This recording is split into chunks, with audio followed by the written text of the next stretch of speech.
Hello, everyone. It is September 12th, 2018. I hope everybody's doing great tonight. As you can see, I am back here in Madeira Beach in my little humble bachelor pad of Madeira Beach after spending almost a week over at my brother's about 15 minutes away in Largo, Florida. Hello, Kelly and Dan and Marcia. All of you are the first ones to get in here tonight, and thank you for joining. Yes, as you can see, I'm back here. I got the piano and the trophies in the background. Got Johnny Depp staring me down from Pirates of the Caribbean. Hello, Tracy and Pamela and Stephanie. I see you waving at me. Dee Dee, what's going on? Got a good show for you tonight. I guess about an hour ago, maybe a little more than that, I just got off the phone with the woman who will be next week's guest, not 2 days from now, but next Friday's guest, September, I guess that would be 21st, for that Disappearance. Got a great interview done for that. I'm sure you'll be interested to hear about that next week. So I've been a little busy today. I moved back from my brother's back here today, so I had to pack all of my stuff up and come back here. So I've had a little bit of a busy day, I guess. Hello, Heather, Pamela, Becky, Ann. How's everybody doing tonight? Michelle, Joyce. Hello, Joyce. Emily, what's going on? MJ, Diane. Everybody, thank you for joining tonight. Thanks for tuning in. Right on time, 9 o'clock. So I had a little bit of a busy day. I worked on Friday's episode when I first got up, and then I just had to pack everything up. I washed some clothes because I have access to a washer and dryer over there at my brother's place. And then I cleaned up the house a little bit, maybe it got a little messy while I was there, and then I had to pack everything up, come back here, and then I conducted the interview for next Friday's episode, and now I'm talking to all of you. Of course, I had to take a shower and pretty myself up as well, of course. I mean, I do what I can. Shelly and Heather and Karen, everybody, Cheryl, hi from Boise. Well, hello to you, Cheryl. Thanks for joining in tonight. I guess it would be Boise is Pacific time, right? So it's 6 o'clock out there. Hello. Catherine, what's going on? All of you should know that I just have a couple questions sent to me so far. So if any of you would like to submit some questions that you'd like for me to answer tonight, please type them in there and I'll try to get to them before the show is over. Yesterday was September 11th, and I really didn't post anything about it or talk about it. I didn't post anything on my private page or any the Unfound page or group or anything. Like I think everybody else who was at least an adult back then, old enough to remember, it seems like yesterday to me, 17 years ago. And, the weird thing for me about September 11th and thinking about it, of course, I'm sure we all think about it all the time. I think there was just a wreck out in front of my place. I think there was just a wreck. I heard some big crash out there. Oh, my. That didn't sound good at all. I heard like screeching tires and then boom. Well, that's no good at all. I'll try to find out for you what happened out there after the show's over. That's weird. Oh, Cheryl, Idaho's on mountain time. Okay, it's on mountain time. I didn't know that.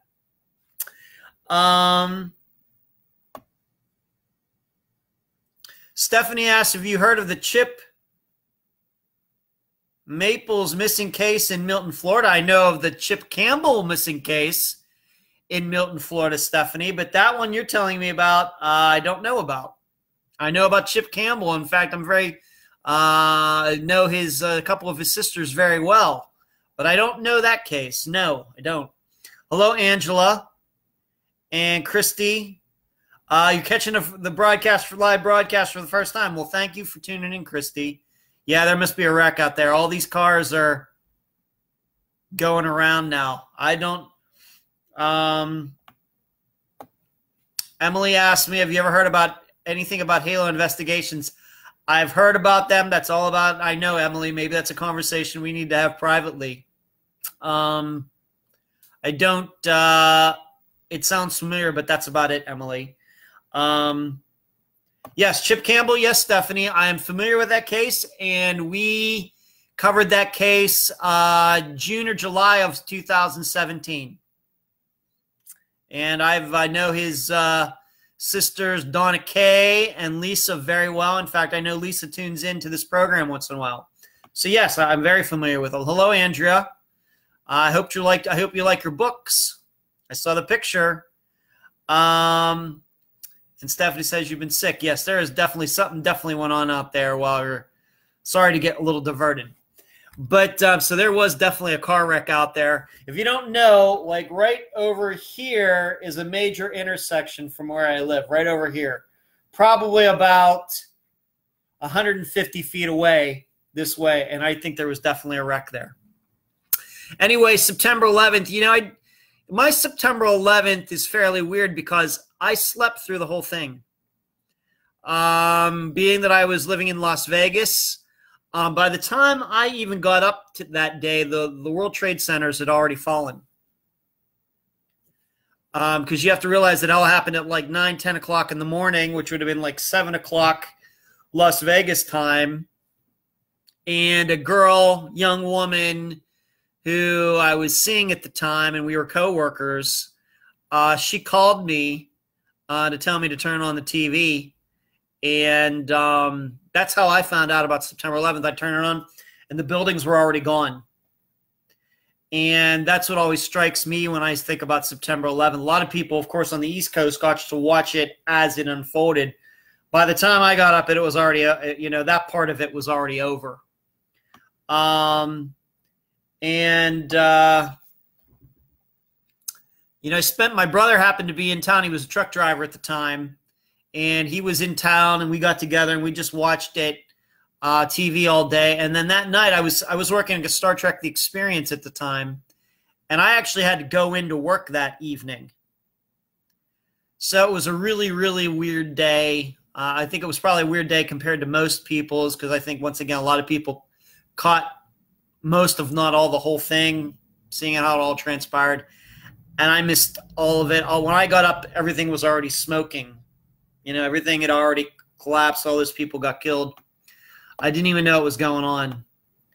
And so it was kind of a unique day, I think, compared to most people. But I think about that every time September 11th rolls around. And the woman who called me to let me know what happened, told me to turn on the TV. I'm still very close with her, and I actually texted her yesterday. And I asked her, do you remember when you did that? You called me to turn on the TV. So there you go. I just wanted to mention that. I'm sure all of you have your own September 11th stories. Lisa, what's going on? Stephanie, hello. Jill, how are you doing? Yes, Stephanie, the other Stephanie. Yes, it's Chip Campbell. You'll find it, like I said, June or July of last year. His sister Lisa was on with me, and Lisa and I have gotten to be very good friends. In fact, we've had lunch a few times since that episode came out last year. Christy writes, Austin Gomez is missing from Louisville, Kentucky. He was last seen with his friend Teresa. Her body was later found inside a car at a business parking lot. His case hasn't gotten much coverage. Would love to hear a podcast on Austin as it happened in my town. Christy, I don't know about that case, but we'll look into it. I promise we'll look into it. Once again, as you can see, I'm back home. I told Joyce, and I know she's in here because I saw her voice. I saw her name over here. Joyce Rivatuzo called me yesterday. She went to Florida's Missing Persons Day a couple days ago. It was on Monday up in Tallahassee. They had a ceremony up there. And I couldn't make it, once again, because I was dog/house sitting for my brother. But she called me, Joyce did, yesterday to tell me what went on. And it sounds like it was very much like what went on last December when I did go.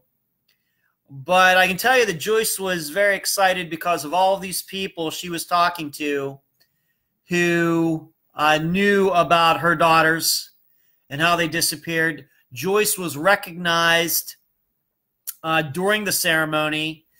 They had pictures of Peggy and Patty there. And Joyce, I told Joyce to post some of those pictures in the group, but I don't think she's done it yet. That's fine. But she sent the pictures to me. I got to see them. And, you know, she credits Unfound with a lot of the attention that is, you know, what has gone on with Peggy and Patty's case since Unfound covered it in April of 2017.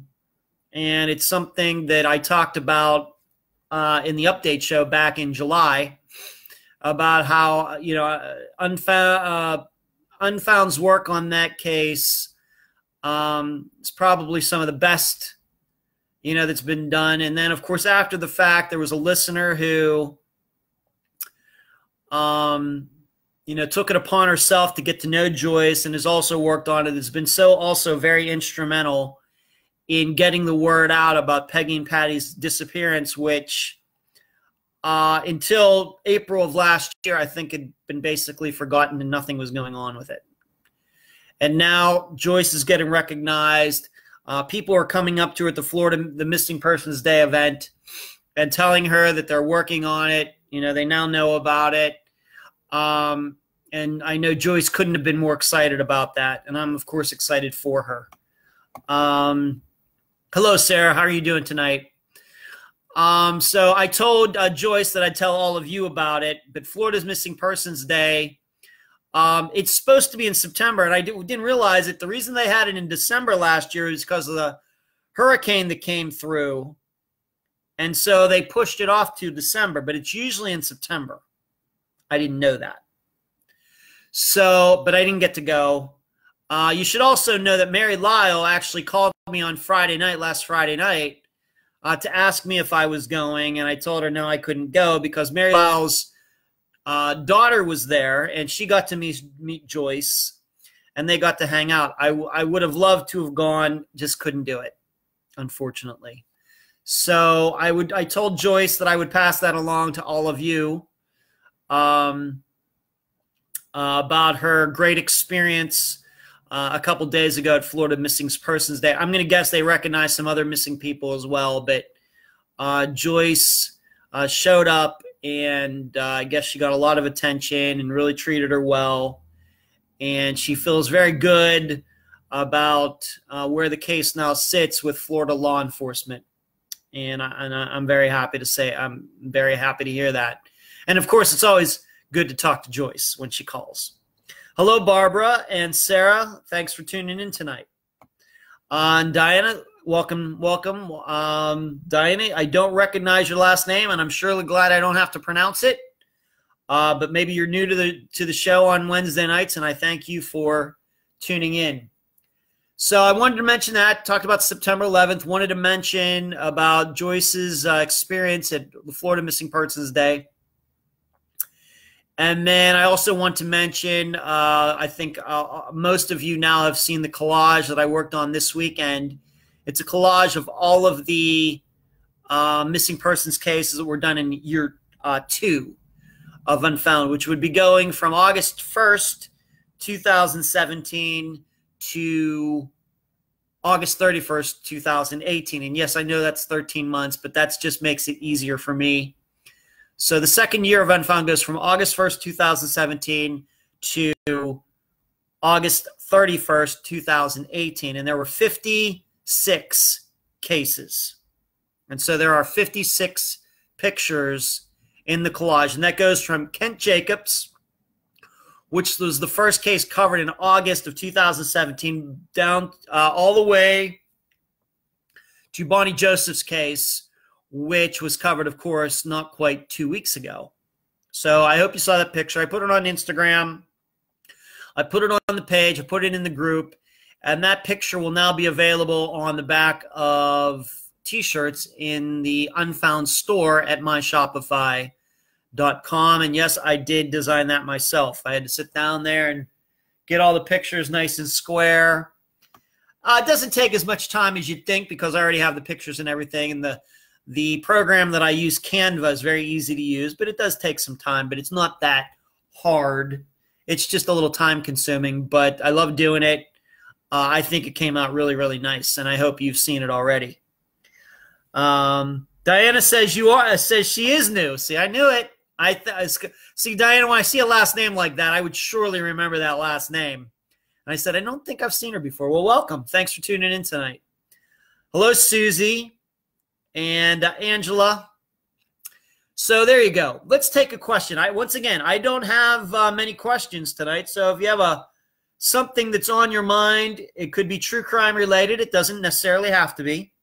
As long as it's PG and it's not too personal, I'll answer it. We can talk about it. We'll see what we can come up with. Andrea, before the show started, had posted wondering if Unfound is ever going to cover any of the cases that the Trib has done in Pittsburgh, Pennsylvania. At this point, I have no plans to do that. Of course, as you can imagine, I have more than enough cases between Emily and I and a couple other people who have contacted future guests. We obviously have enough people and work on our hands as it is. Although I will say, here's what I will say, Andrea, if you are watching, if you're not, maybe you're catching this on YouTube later, which is fine, that, of course, I did the disappearance of Donnie Smatlack, and then that was August's case there. And now, but I also can say, I think, eventually the Trib is going to do the disappearance of Al Copper too. And that's a disappearance from Western Pennsylvania that what we did was that February or March of this year. February or March. I think it was March. And I think eventually they're going to cover that disappearance as well. But as far as them covering a disappearance and then me doing it on the program, I really can't say that that's in the plans right now. I think that the Trib has done a nice job with those. Of course, I have the contact information for the families of those missing people who end up appearing in those articles, but no plans to do that right now. No, have not even thought about it. Once again, Unfound has enough other cases to cover in the rest of the United States. So, Andrea, that's the answer to that question. I don't know if that's the answer you were looking for, but that's the answer. Yes, Stephanie. Stephanie's saying there are 2 Stephanies, 2 Sarahs, and 2 Susies here. I know, Stephanie. I don't want to say anybody's last name, so I just want to leave it at that. I know most of you do not want your last names mentioned, so I don't know what I'm going to do about that, Stephanie. But you're right. There's some people in here with the same names. That's fine by me. Karen asks, hello, Amy. Karen asks, Ed, do you think it is likely that the police would follow up on your theory of the Stephen Kocher case? It seems worth investigating. You know, Karen, and the theory that she is talking about, that I voiced in the secret Stephen Kocher episode that is now public from a couple weeks ago, is that Stephen's landlord had something to do with the disappearance. Karen, I have to believe that is something that they know, unless they're really, really clueless. Really, really clueless. At the time that I heard about it, originally back in maybe early 2010, I think it was a fairly new theory. And still, it's not a theory that's, out there, and that's why I think probably when anybody heard it in that episode, they might have been surprised to hear that. And, the only way I think you'd even know that is if you went through every thread on Web Sleuths where it is talked about. It is mentioned in there. But other than there, I don't think you're going to hear it anyplace else. In fact, I can tell you there have been other podcasts and blogs that have covered Stephen's disappearance, and the host has never written about it. Hosts have never talked about it, so I'm guessing they don't know about it. But it is out there if you're willing to go through all of the Web Sleuth threads, all 24 of them or whatever they are. And I just happen to know it because I was there from virtually the beginning. But from a police point of view, Karen, I have to believe that that's something that they've checked out. And since Stephen's case is still unsolved, I'm going to guess it's probably something that they're still looking into, or maybe they really do believe they really have proof or something that the landlord is involved, but they don't have enough proof to take it to the district attorney or to take it to a jury. That's my guess, Karen. But on the other hand, Karen, I've not been close to Stephen's case in quite a while. There may be new information out there that I don't know about. That's why when I did that episode, I just was telling you my point of view from experiencing it back in 2009 and 2010. I would not take what I said in that episode to be the absolute most up-to-date information like you get to hear on all the other episodes. Of course, because in those cases, I'm talking to somebody who is absolutely immersed in the disappearance. At this point, I am not immersed in Stephen Kocher's case. I was at one time, not now. But I have to believe, Karen, that the police are well aware of the landlord now being in jail. In fact, they're the ones who put him there. And I'm sure he's been asked about it, but I just think they haven't been able to pin on anything on him yet. But I think it's certainly worth investigating. And I think it's as good a theory that I can come up with at this point, knowing what I know. Hello, Carrie. What's going on? Oh, Sarah says, now people are saying, oh, you can say my last name. Okay. That's fine, Carrie. A little late. That's fine. Christina, what's up? Angela asked me, with Florence coming, and she's talking about Hurricane Florence, it's going to be hitting North Carolina within the next 24 hours. I just experienced that a year ago. It's no fun. In fact, one of my best friends of all time lives right there in Wilmington, North Carolina, right, in the bullseye of that hurricane. He and his family are getting out of there. So with Florence coming, I saw a man putting his Social Security number on his arm. How would you as family go about getting info about your missing loved one? Angela, I'm not sure that I understand that question. How would you as family go about getting info about your missing loved one? Angela, maybe you can reword it a little bit. I don't want to answer your question and that not be what you mean. Maybe if you rephrase it, Angela, I will absolutely give it my best shot. But I had not heard the story about the guy putting his Social Security number on his arm. Carrie says, I'm still trying to figure out how to maneuver web sleuths. Web sleuths, it can be a monster. It's a great place to discuss cases with people, but it's a horrible way to collect information. Really, it is. I think it's a great site. I still go there once in a while, I'll admit. But, yeah, it is so time-consuming to go after thread after thread after thread. It'll wear you out. Hello, Joyce. There's Joyce. There's Joyce Rivatuzo. There she is. I knew you were here, Joyce. Christina, don't have to apologize. Shuri says, I guess Angela, a couple people are answering your question already. With Florence coming, I saw a man putting his Social Security number on his arm. How would you as family go about getting info about your missing loved one? There you go, Angela. Stephanie and Sherry are saying the Red Cross. I can't argue with that. And Christina backs them up. Yes, contact the Red Cross to find info on missing loved ones during an emergency like the upcoming storm. There you go, Angela. I don't... That's as good as I have. What they've said, Angela, is makes sense to me. So there you go. But yeah, it's very scary. Hurricane Florence. It's going to come right on shore, right there around Wilmington, North Carolina. Could be very ugly. It could be. And it's just, then, like I said, my friend Doug and his family are getting the heck out of there. They're going up into the mountains of North Carolina to the west, and they're going to hang out there until they can go back, and we'll see what they have to go back to. Just hard to say right now. I just can't imagine it. I lived through it a year ago. No fun. No fun at all.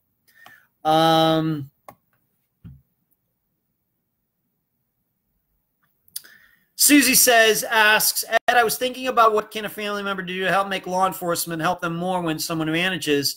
To clarify, most of the time relationships can be key to be more help. You know, Susie, you know, I've said this before, that what I've experienced in the last 2 years is usually that families take the cop's word too much. Oh, we're handling something, we're doing something and everything. You know me, I'm proactive. My attitude is, if a family experiences a disappearance, not like in a storm situation, but somewhere where there might actually have been a crime, one of the first things I think a family should do is figure out who are the people that might have wanted to make that person disappear.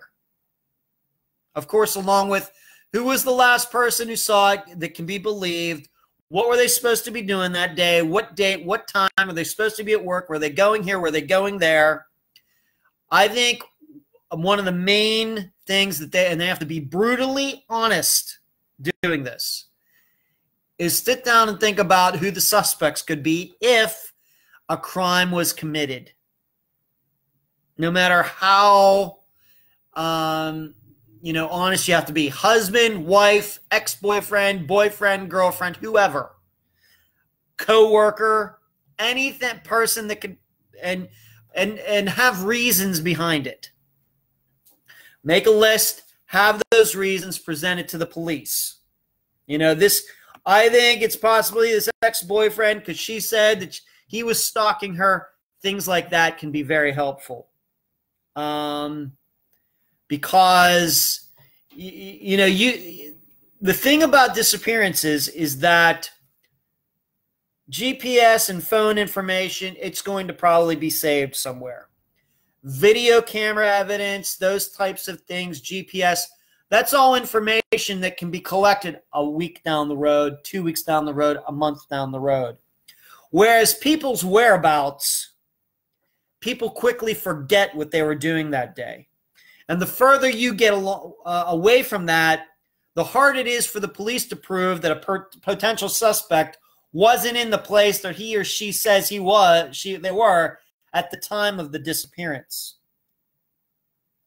So that's something that families need to do very quickly. That's the kind of information that can quickly evaporate or get very hazy just a few days down the road, whereas the other evidence, it's going to be saved on a computer somewhere.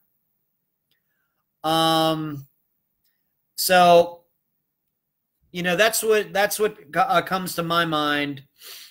And yes, relationships are a huge part of that, Susie. Yes.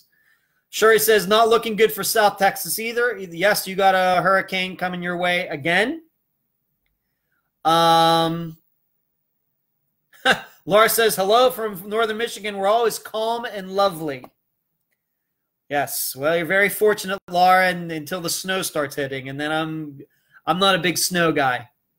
Carrie says, if it is a family such as siblings, it's hard to do. It can be. Accumulating that information can be difficult, but it needs to be done.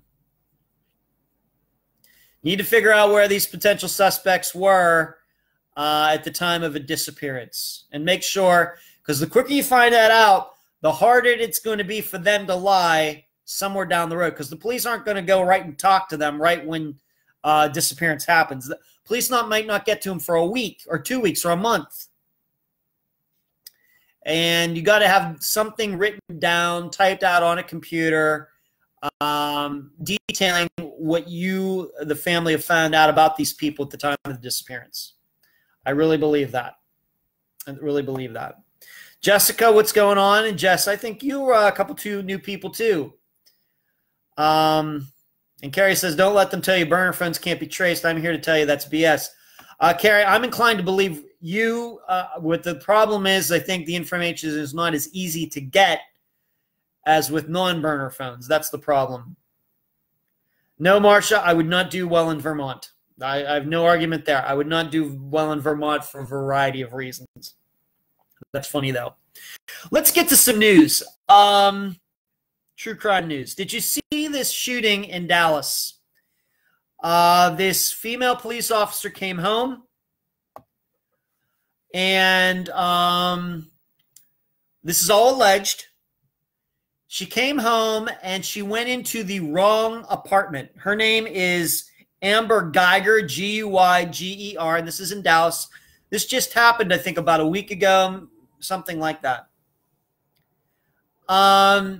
She comes home after a long work shift. I think they said it was 15 hours. She comes home. She goes into what she thinks is her apartment, and there's a guy there. She shoots and kills him. And allegedly, it's not until afterwards that she figures out that it wasn't her apartment. And now the guy is dead. He's dead. And there are some concerns about how the police didn't take their fellow police officer into custody until 3 days later. She's only being charged with manslaughter, not murder. And there are even discrepancies between what she says happened and what witnesses, really ear witnesses, not eyewitness, but what ear witnesses heard when it happened.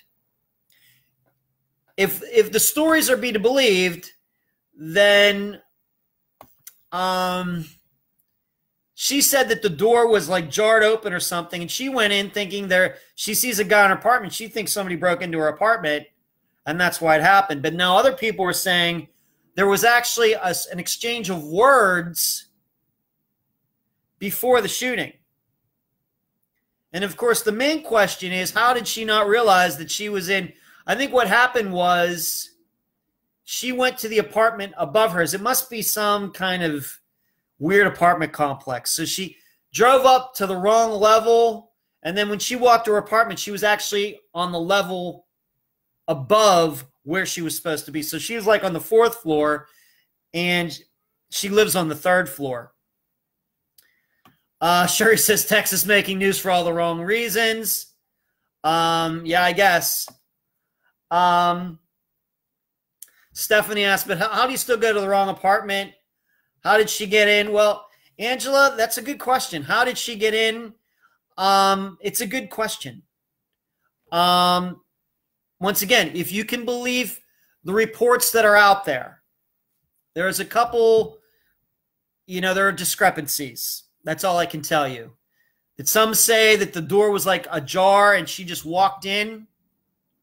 But then others are saying that she went up and she was like messing. She was trying to get in. And of course her key wouldn't work, or there's some, maybe they have the card or whatever. And she couldn't get in, and she was like working on the knob. Well, the guy's in his apartment. He opens it up, and she thinks somebody's in her apartment. Then she shoots him. I don't know. And then one of the ear witnesses said, the guy said something, why did you shoot me, or something like that? And he ended up dying.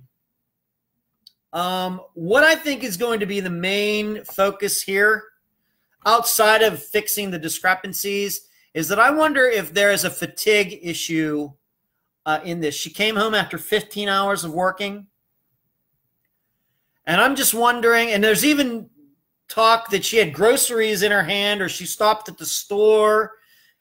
She had groceries in her arms when all this happened. I don't know. I wasn't there. I know as much as any of you do on this.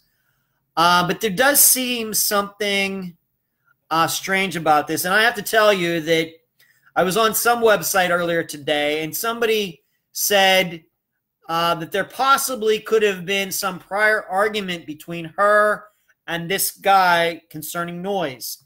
He lived above her. He's making all this noise on her roof. I think they're going to look into that. And having been a guy who, when he lived in Las Vegas, mainly lived in apartment complexes, and I lived on both the second floor and the first floor, so I know a little bit what it's like. It's possible. I know that on a second-story apartment that I live in, I had the guy who lived below me come up and give me heck a couple times. The guy wasn't all there. I wasn't doing anything. I mean, he was saying I was running around in my apartment trying to tick him off or anything. I was doing nothing. I think the guy was just a little, not all, like I said, not all there. So these things happen. And maybe she was fatigued, comes home, something's going on. He goes up there. They have an argument. She shoots him. Very possible. So there's still a lot that's up in the air regarding this case. But this, I think this just shows you, even in relating to disappearances, how quickly things can go wrong. Very quickly. In a minute. Very quickly. She was on the phone. I heard she, yes, Shuri says I heard she knew him.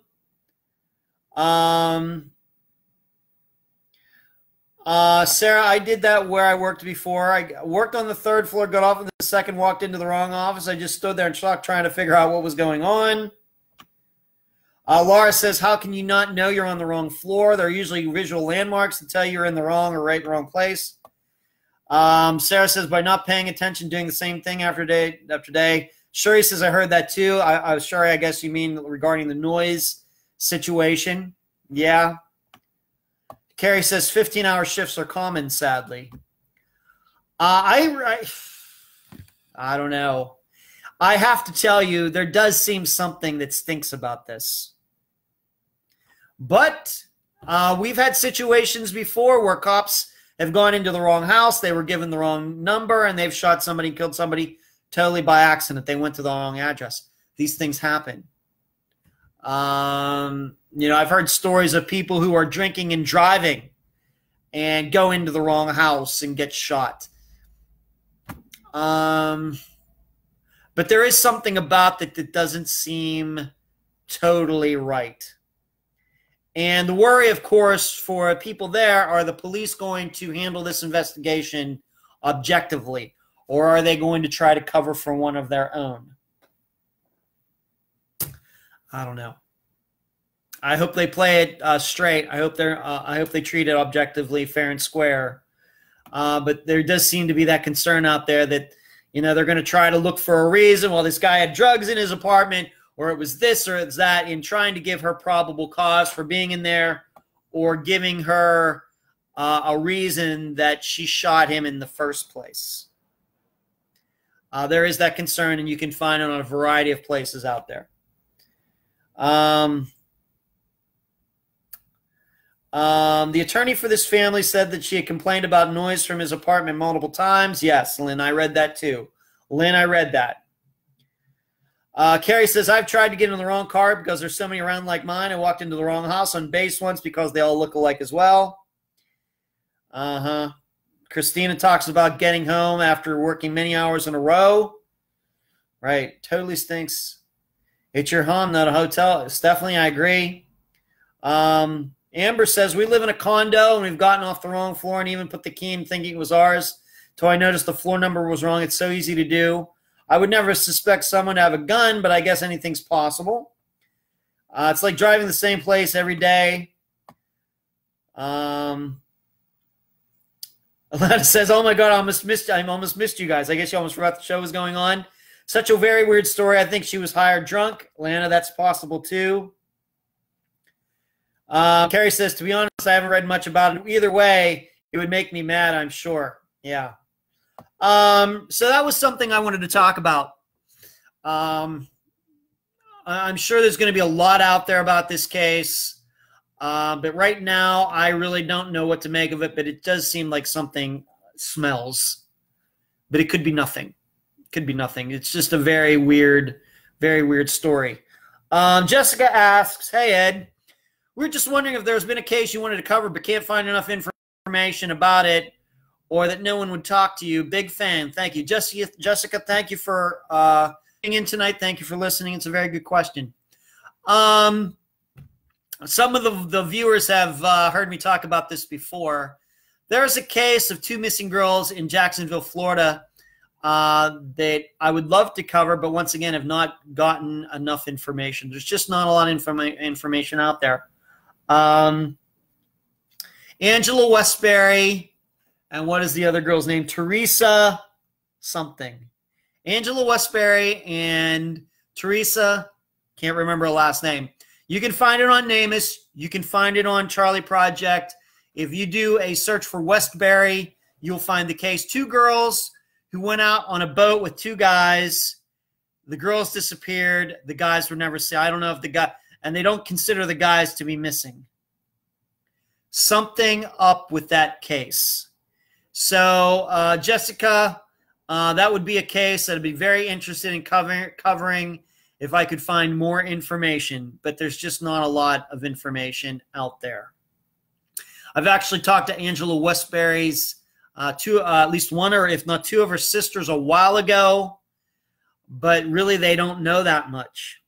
And I can't, and I haven't been able to find any family members of the other girl. So that is hurt as well. But I'm hopeful.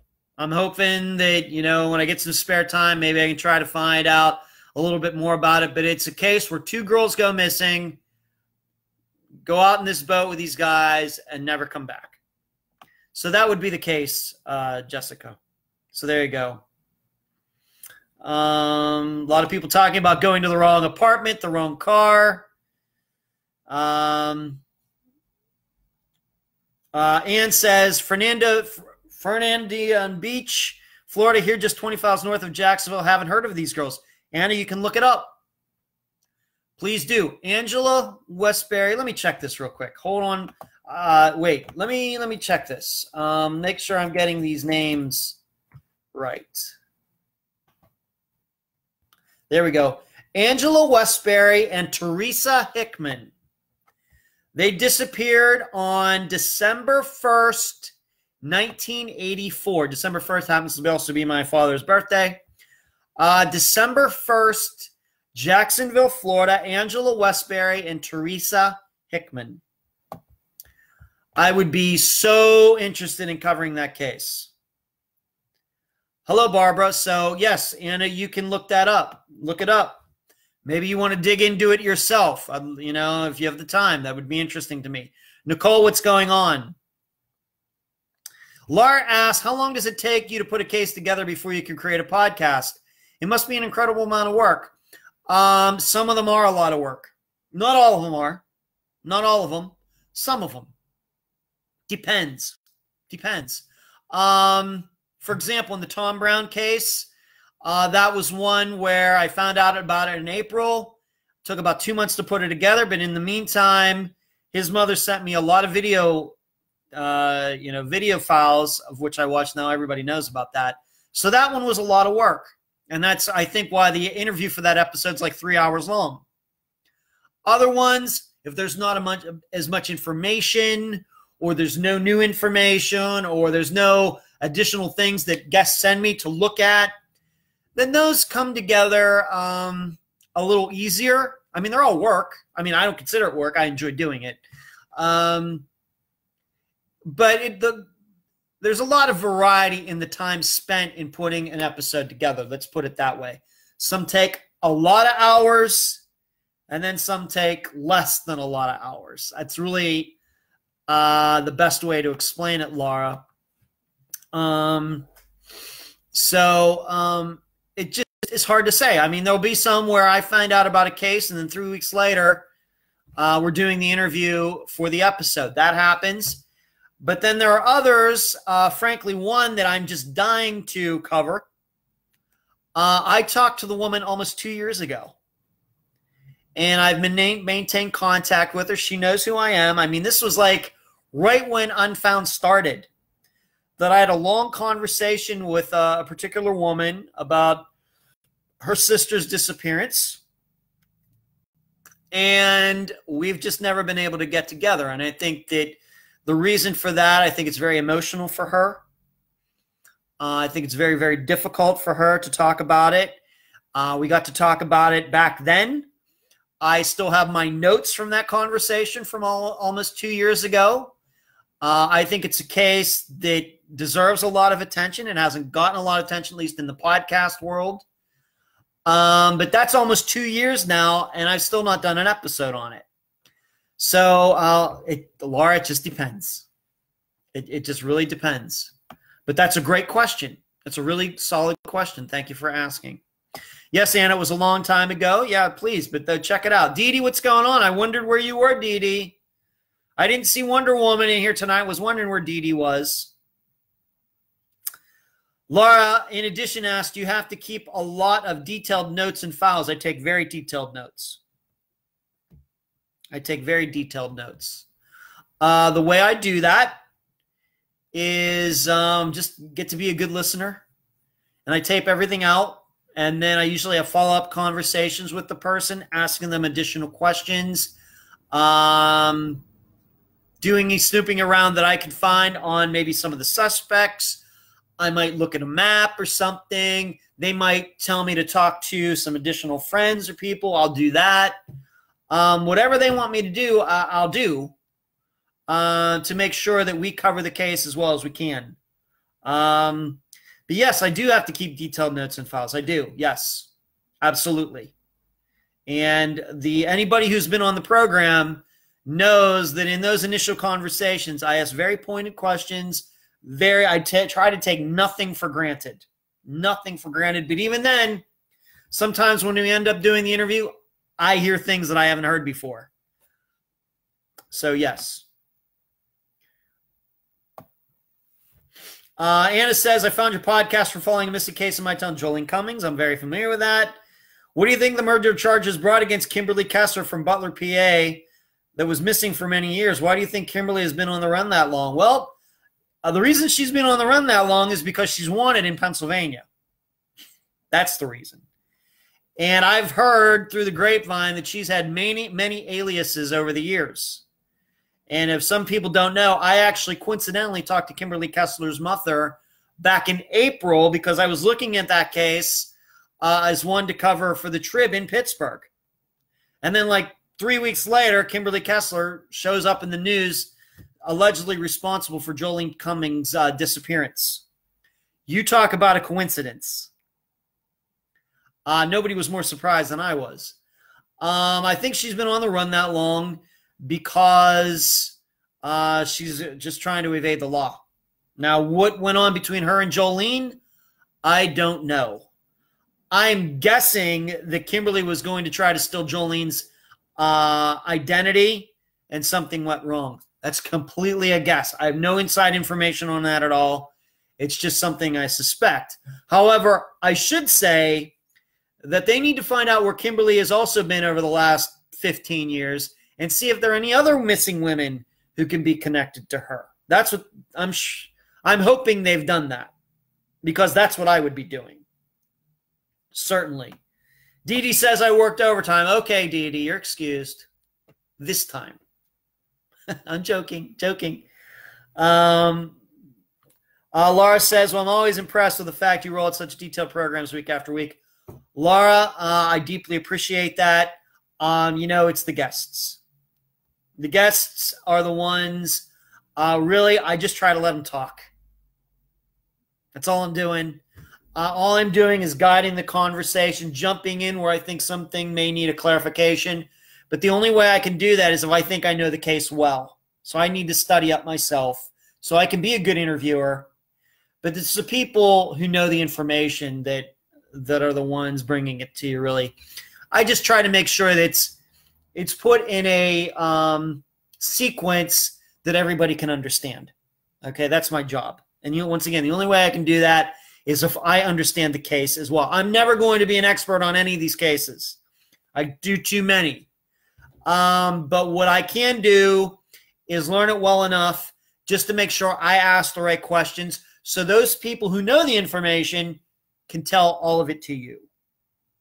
That's my job. Jamie, what's going on? Jamie, welcome. Let me cover another piece of news. Man, we're already at 9:50. Man, this hour just flies.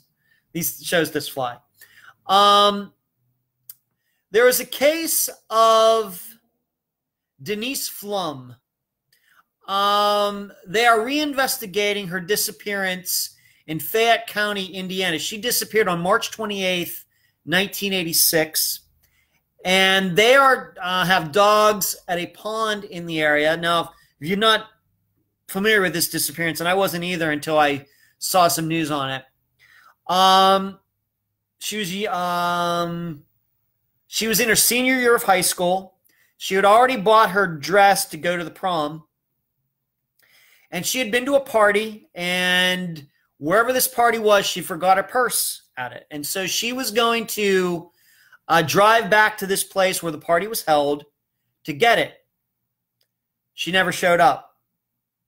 Never got there. And then her car was found, I don't know how soon after that, maybe a few days. It wasn't like weeks or months later, but not long after that. But the car was found in a totally opposite direction of where she was headed. Not a lot of leads since 1986, but now they are draining a pond because of I don't even know why they were at this pond, but they had dogs out there, and the dogs hit on something. You all know how I feel about dogs. I don't think they're that reliable. But they are draining a pond in Fayette County, Indiana, to see if her remains might be there. I don't know. Maybe we have some Indiana viewers tonight. I'm not sure. That is certainly a case I'd love to have on Unfound. I have so many questions, as you can imagine. Love to have somebody from her family on the program. And I think probably that's one of the things I'm going to be doing this weekend is maybe try to find somebody to talk to. But her last name is P-F-L-U-M, Denise Flum, P-F-L-U-M. It is a case that's on Charlie Project if you'd like to read about it a little bit more. But that's some recent news, a case that's over 30 years old, and it seems like the police there are doing something regarding it. So please check it out. Let's, Rebecca asked, here's a question. Once again, another question on the Thomas Brown case. What do I think about there being like, of course, all of the hubbub about Thomas Brown's disappearance has kind of died down. What do I think about that? Rebecca had asked before the show started. What I think about that is the people who are supposed to be doing their work are doing their work now. That's what I think. And it's work that none of us are privy to. I have no, not much insight into it except to say I just have to believe that they were there. Of course, the private investigator was there. Attorney General's office was there. Texas Rangers were there. They questioned a lot of people, from what I understand. I don't live there. And now those people are doing their work. They're looking it over, seeing if there's any contradictions, seeing if anybody lied to them. Maybe they're also looking for new people to talk to. That's all I can really say. I just have to believe that the people who are supposed to be doing their work, their job on the case, are now doing their job. And we as the public, we're not entitled to know that. So Rebecca, I don't know if you're in here or you'll listen, watch later. That's my insight into it. That's really all I can say. I don't know. I don't think that things, I don't think that, they've suddenly just walked away and moved on to other things or anything like that. I think that I think they collected a bunch of information when they were there in July into August. And it takes some time to go over it. That's what I think for that. 1986, same year as Amanda Fravel. Sure, you're exactly right. You're exactly right. And in fact, that came to my mind as well. Joyce Rivatuzo, Ed, do you think that there are some people who deliberately lie to you sometimes, maybe to hide or mislead in a case? Joyce, I will tell you this. If I ever get the idea that somebody is lying to me, they don't appear on the program. Okay, that's period. Now, I'm not saying that every person who's been on the program hasn't maybe lied to me and they got away with it. That's always possible. But I can tell you that if I discover somebody who's lying to me for whatever reason, they aren't on the program. I don't care who they are. I don't care if it's a mother, father, sibling. I don't care. Because I'm a guy that can be trusted. I'm a guy who keeps a lot of secrets. There are things that come up that never make it on air. Not necessarily things regarding a disappearance itself, but other family things that we kind of stray into over the course of long conversations. And I can be trusted, and I swallow all of it. And, if I ever get the idea that somebody's lying to me or misleading me or trying to shade something in a particular way, they're not on the program.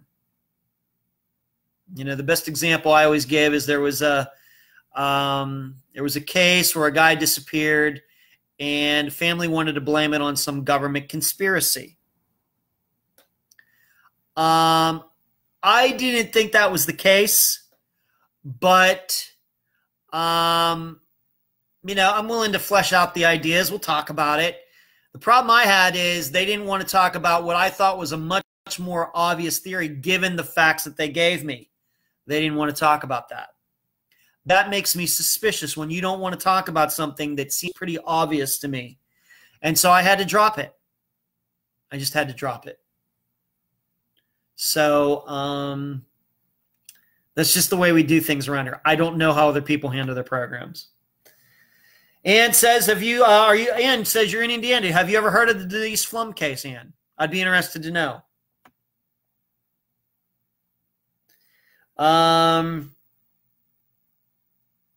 Barbara says she listened to the Tom Brown case for the 3rd time today. Wow, that's like a 3-hour long episode, Barbara. My opinion remains the same. Law enforcement. Okay. Jeremiah, thanks for tuning in late.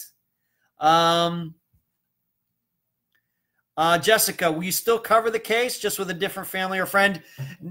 Jessica, for people to lie? It depends. I think that this came up in the Rebecca Henderson case where I had her mother on, and I love her. Janet, love Janet. Janet's a great woman. Loved having her on the program. I think she's a wonderful woman. But she had me contact 2 of her daughters, 2 of Rebecca's friends. One was very forthcoming with me. The other one got away with misleading me for about an hour, and then I figured it out. And after that, the conversation went sour very fast to the point where she didn't want to talk to me anymore. That happened. Now, of course, Rebecca's case is one I still covered. And I, of course, passed on back to Janet what happened in that conversation with one of Rebecca's friends. But no, it did not stop me from, in that particular case. But Jessica, it's really on a case-by-case basis. It just depends. I mean, if I have like a mother who I think's lying to me about her son's disappearance, and I realize they're going to be parents, well, I don't want to talk about how he or she were into drugs. I get those things. I mean, we ended up talking about it anyway, usually. I realize that family members are hesitant to talk about that. But I mean facts of the case. Things like that really I think the public should know. Start lying to me about that, and I start to get very suspicious, and I start to think, you know what? I'm going to have to back away.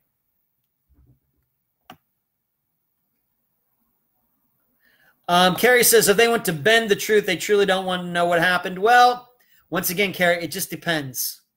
But all I can tell you is that if somebody lies to me, that person will not be on the program. I'm not saying I won't cover the case if I can talk to somebody I trust. But they won't be on the program. And depending on who that person is, it would surely damage me covering the case. Surely would. Ann says you never heard of Denise Flum. Okay. I'm going to have to look it up. Tara. There's Tara. Leechburg area high school graduate, Tara. How are you tonight, Tara? Thanks for tuning in. And Trina, good to see you too. Let's go to, being that we're in an hour and in, let's talk about this week's case. We are going to have, if you'll remember, a couple weeks ago, I did the disappearance of Bonnie Joseph from Canada, First Nation woman who disappeared hitchhiking to Prince George on the Highway of Tears in Canada in 2007. Well, I have the same guest back on. Her name is Vanessa Joseph. Well, she had another cousin that went missing in 2013, and her name is Immaculate Basil. Yes, her first name really is Immaculate. And during the conversation, the interview, we used her shortened name, Mackie. And she is also a First Nation woman, an Indigenous native of Canada. And she disappeared in 2013. But a little bit different circumstances than Bonnie's case. I do not believe that Mackie's disappearance is a Highway of Tears case. I believe this is more of your standard type of disappearance where she's somewhere, then she goes somewhere with some people, and then she disappears. She was not hitchhiking. She wasn't trying to get from one city to another. Mackie didn't have any drug issues or addictions like Bonnie did, like many of the women who have disappeared on the Highway of Tears did. But she went to a party, and she, after the party, as was found out later, she left the party with a cousin of hers and another guy, and they allegedly went to a cabin, the three of them. And then the two guys came back from the cabin, and Mackie didn't. Now, you're probably saying, well, it's pretty obvious that these guys did something to her. What's interesting, because these guys claim that they got up the next morning and she was gone. These guys have been interviewed extensively by the Royal Canadian Mounted Police. They passed lie detector tests. In addition, they were interviewed by psychologists, by a criminal psychologist about the night and everything. And the psychologist believes that these two guys are telling the truth. That they got up the next morning. They didn't do anything to her. They got up the next morning and she was gone. This episode is going to be called The After Party. And because this is a kind of another party she was going to with these two guys, and then something happened. And it's going to be up to you to determine if these guys are telling the truth. You should also know that there was at least one sighting, alleged sighting of Mackie after that night, the next morning, allegedly along some road near where this cabin is, but it's not on the Highway of Tears. Once again, that's for you to determine, because if she was seen on the highway, then obviously these two guys did not do anything to her. The other important part about this disappearance is that she had just gotten out of a relationship with the father of her son. And my understanding is that the guy was the one who broke it off. So there's that. So she has this breakup of a relationship, goes to this party, allegedly goes to this cabin, these two guys, and then disappears. And once again, the guest is going to be Vanessa Joseph, you've already heard of from the Bonnie Joseph disappearance. Well, she knew Mackie too, another family member who disappeared just 5 years ago. And that is the case that we'll be covering. The disappearance of Immaculate Basil near Fort St. James, Canada in 2013. That's this week's case. Stephanie's going to bed. Stephanie, good night. What's up, Tara? Awful isn't even the accurate word. This is a recurring theme. Carrie says, sounds similar to Zoe Campos. People wake up and someone vanishes in the night. Carrie, I can't even tell you how much that happens. People, married men go to bed with their wives. They get up the next morning. She's gone. But her purse is still there. Cell phone. I mean, it's like Julie Early case, the case of Julie Early, the case of Rosemary Rapp, a couple cases that we covered this summer. It is a recurring theme. As Shuri said, it's a recurring theme, and Carrie says sounds similar to Zoe Campos. It's at least a little bit similar to Zoe's, sure. So there you go. That's going to be this week's case. And now, as I said earlier in this conversation, I've already done on the interview for next week's case as well. But this week, the Disappearance of Immaculate Basil from near Fort St. James, it's on an Indian reservation in British Columbia in 2013. I hope you all tune in. I think that's about all. It's been over an hour now. I think that's plenty. Should say I'm wearing an Unfound shirt tonight. Working on some new items in the My Shopify store, so I hope you will check it out. The shirts, the books. Here we go. Book 3, book 2, book 4. There you go. And then, of course, book 1. And Patreon and PayPal, I can't thank all the people who continue to contribute on a weekly or monthly basis to Unfound. It keeps me being able to provide a lot of these things that guests get. Of course, they get books, they get shirts, some other things from being on the program, all free to them. And I'm happy to do it. And it all happens because of the contributions that Unfound receives. So I'm going to go. That was it. We talked a little bit about September 11th. Of course, as you can see in the background, I'm back in Madeira Beach at my place. Talked about Joyce Rivatuzo, her calling me yesterday. Of course, she's been in here tonight. Thank you, Joyce. The collage of the second-year cases is out. I got a lot of likes on that. Did a little business with book shirts, Patreon and PayPal and cards. Talked about the police officer shooting the innocent guy allegedly in Dallas. Talked about the disappearance of Denise Flum. It's a investigation that's going on in Indiana, disappearance from 1986. Took some questions from the audience, and then I previewed Friday's case, the disappearance of Immaculate Basil, a episode that we're going to call The After Party. So I'm going to go now. Everybody, thanks for tuning in tonight. Cannot thank you enough. Lana and Karen and Carrie, Sarah, everybody, Barbara. If you got in late, you can check this out later on Facebook, or if you prefer, on YouTube. And you'll be seeing some more YouTube videos that I'll be posting from old cases as well. I'm going to have time to work on that. So you'll hear me on Friday. Good night.